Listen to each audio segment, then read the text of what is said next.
Hi guys, this is Bill from Spencer1984.com with a new project on the bench. Fujimi's 1/24th scale Blade Runner, though it is not branded as such, spinner. Now you can see this really nice box art on the front here. And taking a quick spin around, we've got a couple of photos of the models. We've got a repeat of the box art, another photo, some text information, another repeat. That's pretty much it. Really nice box art, but not a whole lot else going on with it. The instructions are kind of the same. It's pretty basic. Just exploded diagrams, not really a whole lot of pages to it. The decal application here is probably the most complicated part of it. There's the full parts breakdown there. And overall, straight out of the box, it's pretty straightforward.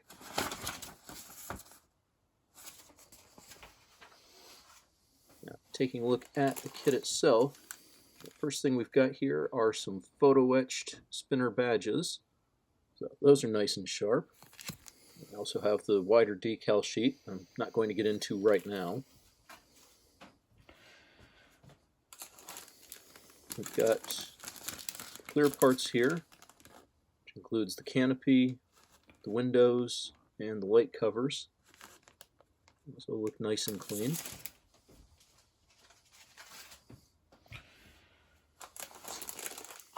So we've got some of the fuselage and interior parts here. And generally molding looks pretty sharp on these.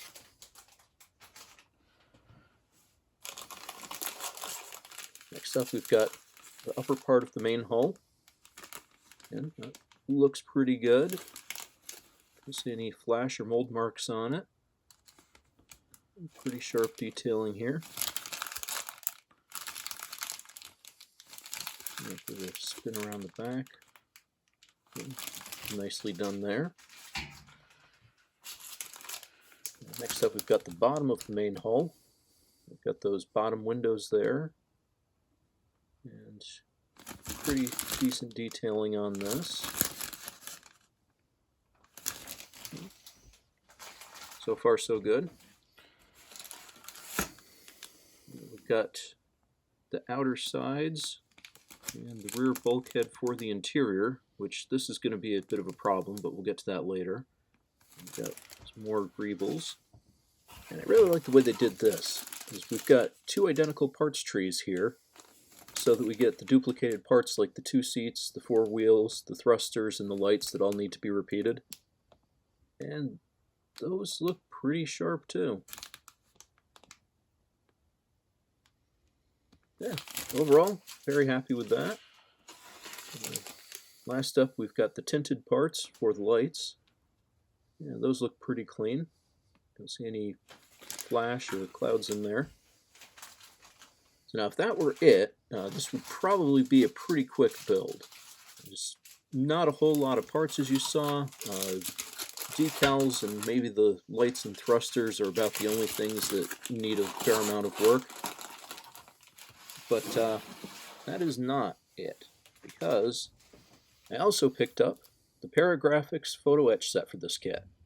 I'd gotten one of these for the Ecto 1A, and it made a huge difference in places, so as soon as they announced it, I grabbed this, and you can see it's got some new interior parts, some better outlets for the side thrusters, new rear bulkhead, and generally looks pretty good. And I also picked up the Metacom decal set for this kit, and you can see that includes new numbers, new stripes, new badges, and this includes markings for the spinner as well as the two sedan kits that Fujimi released. So those look nice and sharp. Got a little bit of damage up here in the corner, but that was the dog's fault. That wasn't Metacom's fault. And now at this point I figure in for a penny, in for a pound, so I also picked up the Laser Spinner Transkit. And what this kit does is it replicates some of the things seen in the photo etch and decal sets, but it also has a few of its own unique parts. Let's get it unpacked here. There we go. So I'll give you a single instruction sheet here.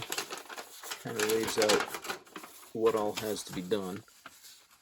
It shows you everything that comes in the kit and kind of lays out where it's supposed to go and what it's supposed to look like once it's in place.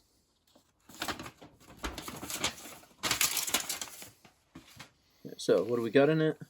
We've got a couple of replacement light arcs for the front mandibles.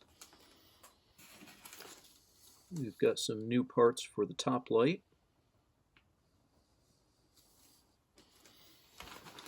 I'll just open this up here.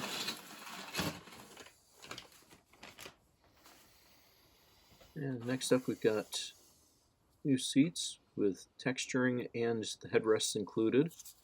And if we just give a quick comparison to what came in the kit, you can see totally different parts here. That looks so much better.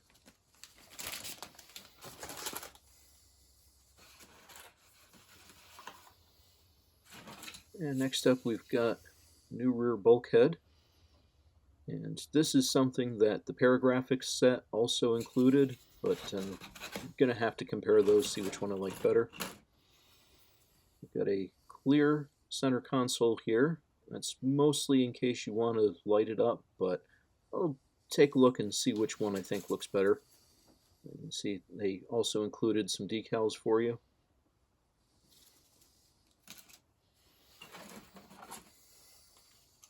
And next we've got some new inner door panels. You see they got a bunch of detail sculpted to them. And next up we've got some new covers for the front wheels. And they look okay. Comparing them to the kit supplied part here, it's not nearly as stark a difference as it was with the seats, but yeah, a little bit different shape, a little bit different detail. Not sure which one of these I prefer. Your mileage may vary.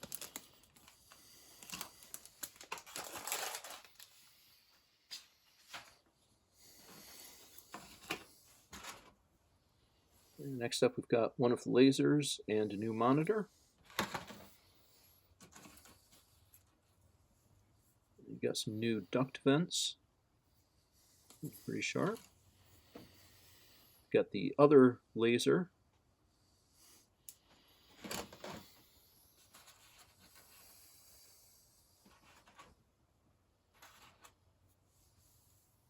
Got some parts for the front mandibles.